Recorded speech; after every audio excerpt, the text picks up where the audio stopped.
It has delivered a long overdue increase in the living wage, welcome measures to tackle tax avoidance and money for public services, but the reality is that there are widespread fears that the investment is not on the scale that is needed, and this is before considering the further 2% cuts on departments now being imposed. We need a complete reset, and introducing a wealth tax could have been one way of beginning to deliver.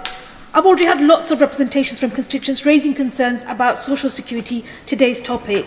About, for example, the choice to cut social security in real terms, given that the uplift does not match the forecasted inflation, or to continue the Conservatives' freeze on personal tax allowance to 2028, or the reintroduction of the freeze on local housing allowance. The sad reality is that millions will still be left not being able to cover essentials. And in East London, we know this very well, where we have some of the highest rates of child poverty in the entire country.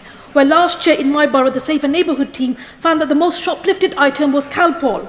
It's an utterly devastating statistic, reflecting the heartbreaking devastation. And in this light, I do want to ask for the government to have a rethink on the measures to scrap the immunity for low-value shoplifting. The budget was an opportunity to deliver the change that is so needed, but disappointingly, punitive measures such as the 2-child limit, the benefit cap and the sanctions regime remain.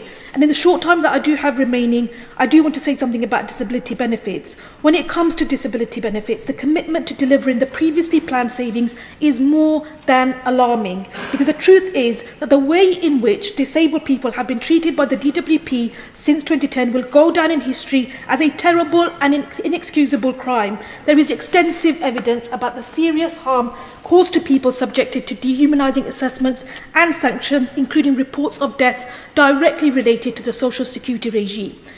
We know that we need a long-term overhaul of the social security system in this country. It's not fit for purpose, and I do urge the government to really look at this in detail going forward. Thank you.